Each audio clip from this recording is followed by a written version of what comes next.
आपल्या मराठीमध्ये अनेक म्हणी आहेत. त्यातल्या दोन म्हणी मी इथे सांगतो. रात्र वैऱ्याची आहे आणि दुष्काळात 13वा महिना. आता मुळातच या दोन म्हणी सांगण्यामागचा उद्देश हा आहे की जागतिक मंदीची सुरुवात होऊ घातलेली आहे. अनेक कंपन्या नोकर कपात करणार आहेत. काही जणांना नोकरी सोडायची वेळ येणार आहे. अनेक कंपन्या बंद होण्याच्या मार्गावरती आहेत. असं एक चित्र निर्माण झालेलं आहे. त्यातच अमेरिकेनं जे अनेक देशांवरती आणि जगावरती टेरिफ लावलेला आहे, त्याचा सगळ्यात मोठा फटका भारताला बसलेला आहे. अमेरिकेतल्या काही मोठ्या कंपन्या भारतीयांना पुन्हा कामावर बोलवणार होत्या किंबहुना आहेत. मात्र डोनाल्ड ट्रम्प यांनी H-1B व्हिसाच्या माध्यमातून त्याच्यावरती जी फी लावलेली आहे, त्यामुळे अनेकांना मनस्ताप झालाय. यासोबतच पुढचा काळ जो कठीण असणार आहे, त्या कठीण काळामध्ये नोकरी वाचवण्यासाठी नेमकं काय करायला पाहिजे, हा प्रश्न अनेकांना पडलेला आहे. आणि याच प्रश्नाचं उत्तर आपण जाणून घेणार आहोत आजच्या या व्हिडिओतनं.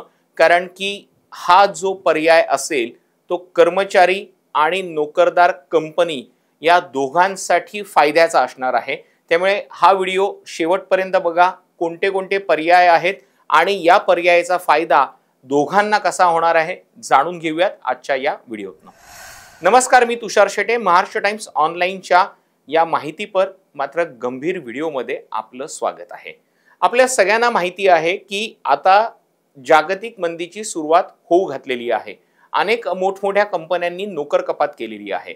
आता एक साधं गणित आपण समजून घेऊयात. कंपनी नोकर कपात केव्हा करते? जेव्हा त्यांचा नफा कमी होऊ लागतो, त्यांच्या उत्पन्नापेक्षा खर्चाचं प्रमाण वाढू लागतं, अशा वेळेला कंपनी नोकर कपात करते.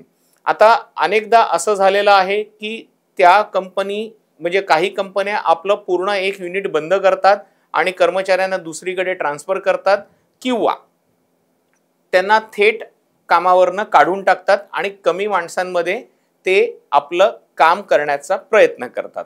आता अशा वेळेला होतं काय, जर तुम्ही तुमच्या कर्मचाऱ्यांना कामावरनं काढून टाकलं तर अनेक वर्षांपासून तुमच्या सोबत असलेले कर्मचारी हे तुमच्यावरती नाराज होऊ शकतात.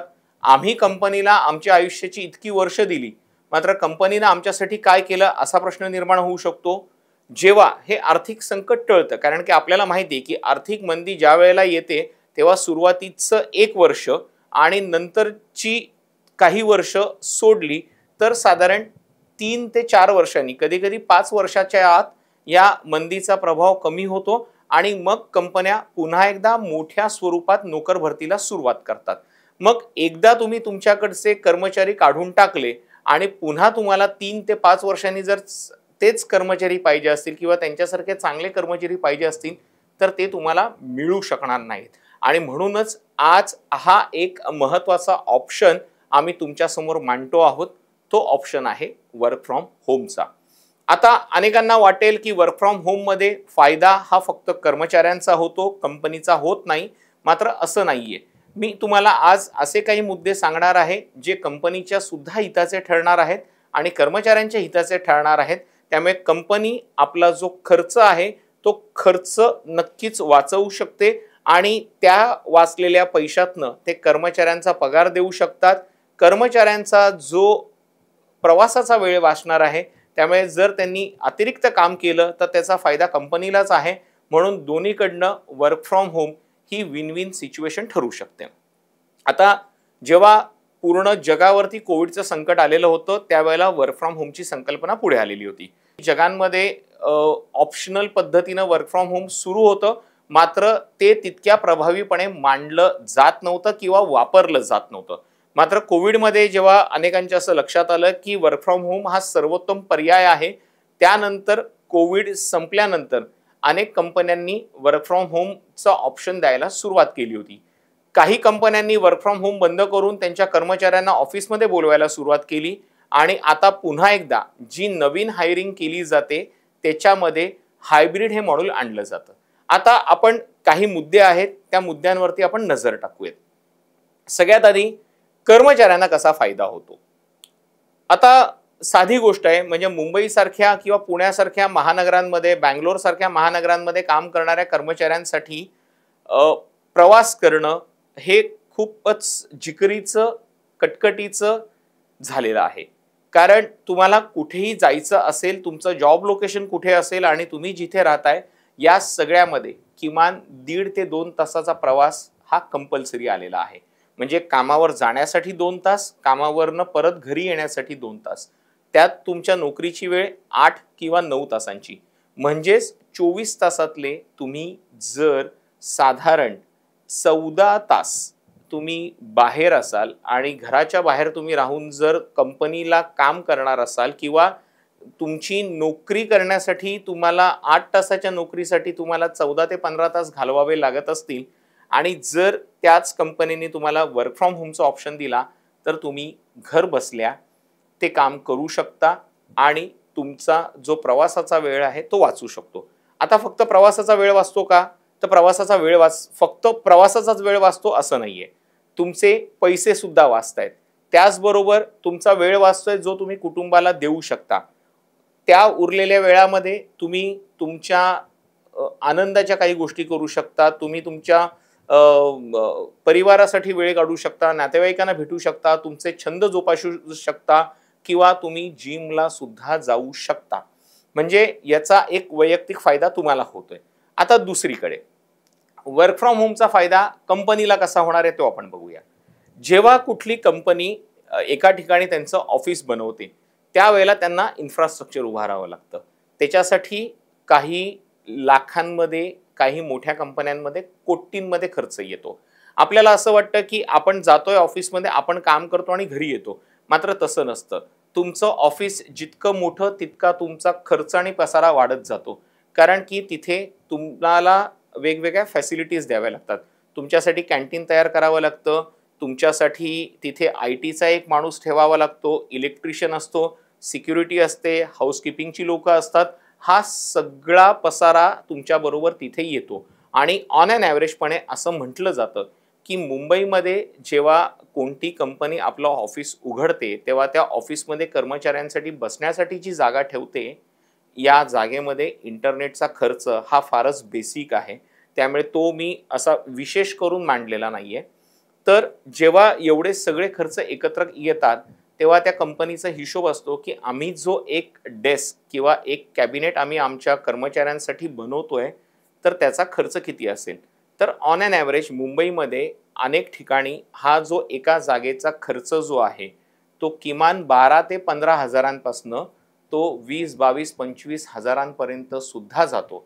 म्हणजे कंपनी तुम्हाला जो पगार देते, त्या पगारावरती कंपनीला अतिरिक्त 12 ते 25 हजारांचा खर्च आहे. आता एका व्यक्तीच्या मागे हा जर खर्च आपण पकडला, तर तो नक्कीच जास्त आहे आणि एका कंपनीमध्ये किमान 50 माणसं असतील आणि 50 माणसांचा हा जर खर्च आपण पकडला, तर तो काही कर्मचाऱ्यांच्या पगारा इतका जास्त होऊ शकतो. त्यामुळे जर कंपनीनं वर्क फ्रॉम होमचा पर्याय आपल्या कर्मचाऱ्यांना दिला, तर कंपनीचे एवढे पैसे वाचू शकतात, जो त्यांचा ज्याला कॅपिटल एक्सपेंडिचर म्हणतात, ते त्यांचे कॅपिटल एक्सपेंडिचर वाचू शकतात, त्यांचा भांडवली खर्च वाचू शकतो आणि कंपनीच्या ते फायद्याचं ठरू शकतं. याच्यातला एक दुसरा मुद्दा असा आहे, मी जसं मगाशी सुरुवातीला सांगितलं, कर्मचाऱ्यांना याचा फायदा होतो कारण की त्यांचे प्रवासाचे किमान 3 ते 4 तास वाचतात. आता हेच जर कंपनीने त्यांच्या कर्मचाऱ्यांना सांगितलं की तुमचं ट्रॅव्हलिंगचा वेळ वाचतोय आणि ते 4 तास वाचवण्यास म्हणजे वाचलेले आहेत, त्यापेक्षा तुम्ही जर 2 तास जास्त काम केलं, तर तुम्हाला सुद्धा बेनिफिट मिळेल आणि कंपनीला सुद्धा बेनिफिट मिळेल आणि अशा स्थितीमध्ये ही जी सिच्युएशन आहे ती दोघांसाठी विन विन पद्धतीची सिच्युएशन ठरू शकते. आता यातला एक म्हणजे आपण या सगळ्या प्रकारचे फायदे बघितले. आता काही तोट्यांवरती नजर टाकूयात. बऱ्याचदा होतं असं की काही कर्मचारी असतात, ते टाइमपास करतात, वेळेवरती लॉग इन करतात, मग टाइमपास करत बसतात आणि खोटी कारणं सांगतात. माझ्याकडची इंटरनेट कनेक्टिव्हिटी गेलेली आहे, माझा लॅपटॉप मध्येच बंद पडलेला आहे. त्यामुळे असा खोटेपणा करणाऱ्या काही कर्मचाऱ्यांमुळे सगळ्यांना त्रास सहन करावा लागतो. मग सतत काही कर्मचाऱ्यांकडनं जर असे प्रकार घडत असतील, तर मग कंपनीने काय करावं असा प्रश्न त्यांच्यासमोर निर्माण होतो. जेव्हा आपण ऑफिसमध्ये असतो, तेव्हा काही तुमच्या लिडरशिप क्वालिटी असतात किंवा तुमचे जे स्किल्स असतात ते तुम्ही एकमेकांशी कम्युनिकेट करून समोरच्याला सांगू शकता, कन्व्हिन्स करू शकता. मात्र जेव्हा तुम्ही वर्क फ्रॉम होमच्या रोलमध्ये असता तेव्हा तुमचं हे कम्युनिकेशन बंद पडतं. त्यामुळे तुम्हाला कंटाळवाणा किंवा एकटेपणाची जाणीव होऊ शकते. त्याचबरोबर ऑफिसमध्ये जेव्हा आपण काम करत असतो तेव्हा आपण डेस्क आणि चेअर या दोन्ही आपल्याला दिलेल्या असतात. मात्र वर्क फ्रॉम होम करताना आपण कधी पलंगावरती बसतो, कधी सोफ्यावरती बसतो किंवा एकाच जागी सतत बसून राहतो. यामुळे पाठीचे आजार होण्याची शक्यता किंवा शारीरिक व्याधी जडण्याची भीतीसुद्धा याच्यामध्ये आहे. त्याचबरोबर तुमचं कामांचं जे ॲनालिसिस व्हायला पाहिजे किंवा तुम्हाला असं वाटतं का मी खूप जास्त काम करतो मात्र ते माझ्या टीम लीडरपर्यंत किंवा माझ्या बॉसपर्यंत पोहोचत नाहीये, तर ही अडचण त्याच्यामध्ये नक्की येऊ शकते. याच्यातला आणखी एक मोठा तोटा असा आहे की कंपनीची अपेक्षा आपल्याकडनं असते की आपण वर्क फ्रॉम होममध्ये आहोत तर आपण किमान 1 ते 2 तास जास्त काम करावं.